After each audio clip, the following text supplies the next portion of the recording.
A play about censorship is now being censored, and a work from 60 years ago is pulled from schools as too controversial for today. Consider the American classic A Raisin in the Sun, which was a hit on Broadway in 1959, later made into a film. Hailed for its raw depiction of a black family on the south side of Chicago, celebrated for lines like, "There's always something left to love, and if you ain't learned that, you ain't learned nothing." Amen.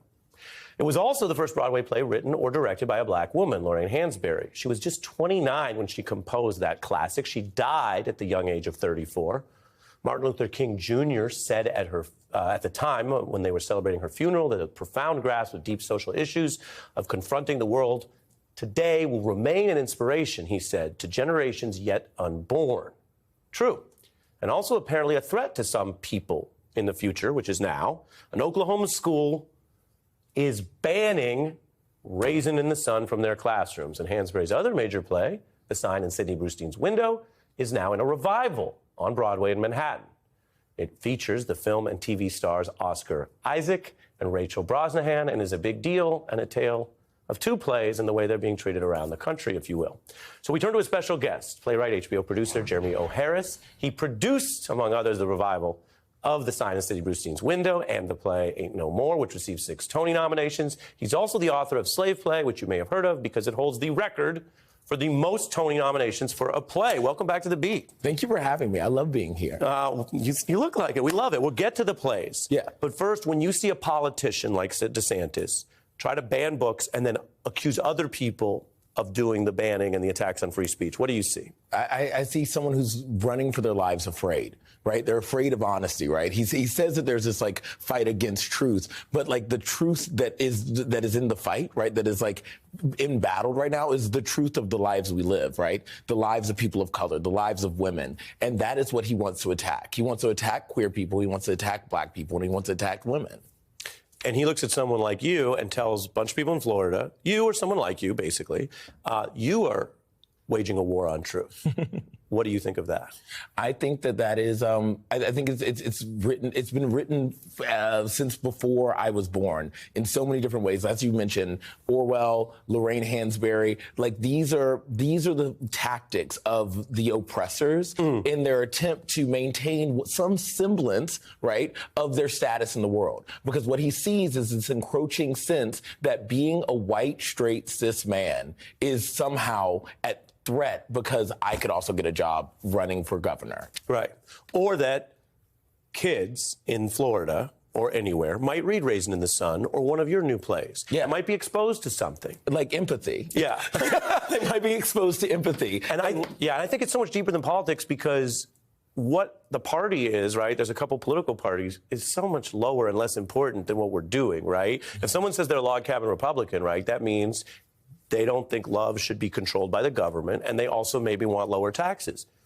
That's fine, right? That's different than someone saying, oh, we need to close our minds to everything, which is what he's asking the schools to do. Well, it's a political tactic as well, right? You know, because the minute that you do this is the minute that you create these factions, right? And articulate that because people like me are writing about the lives of people that they have not seen be written about, put on our biggest stages.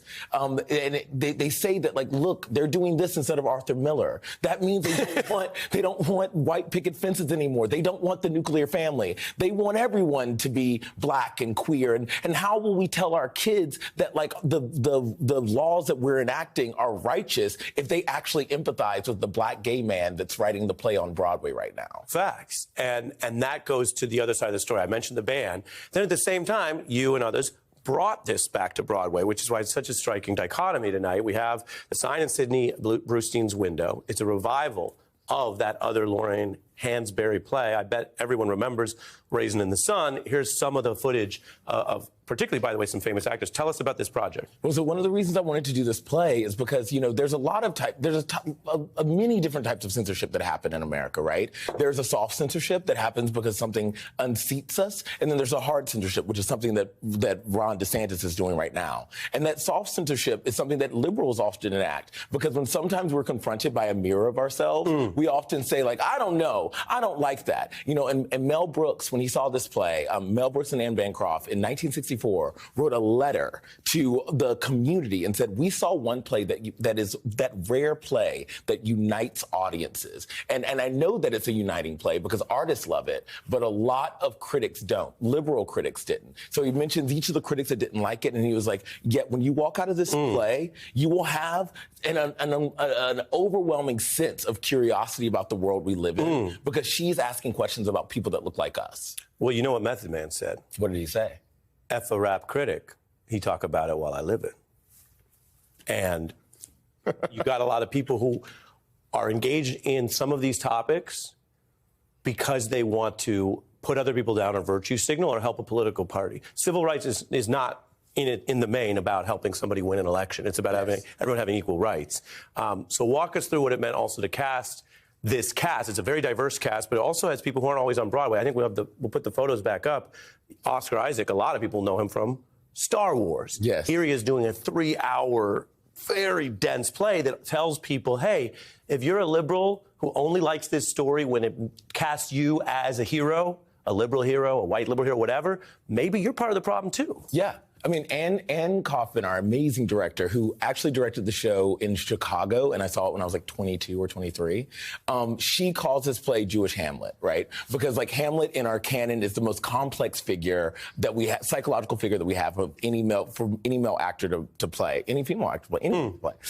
And Sidney Brewstein exists in that form, right? But he's a Jewish American man, and he is rife with contradictions. And I know that, you know, Oscar is a wild stage creature because I saw him play Hamlet at the Public in Sam Gold's production. So when I found out that Rachel and Oscar were doing this play at BAM with the Anne Kaufman production, I said to myself, I need everyone in America to see this play. And the only way everyone in America sees a lost classic, a lost masterpiece, which is what Martin Sherman, the writer of Bent, told me. He's in his 80s. He's an octogenarian. He's amazing. But he told me he saw this play in 1964 when he was 22 on Broadway. Damn. And he told me it is a shame that America does not recognize their classics when they happen right in front of them. Right. Because this is one of the great jewels of American writing. And so when I knew that this great jewel of American writing was happening in Brooklyn and maybe had a chance to go to Broadway, I sent Rachel a text and I said, Rachel, I'm going to call some people. I'm going to get this to Broadway. And in 3 weeks, we got it to Broadway. Wow. Because what a Broadway play does, I know this because it happened to my own play.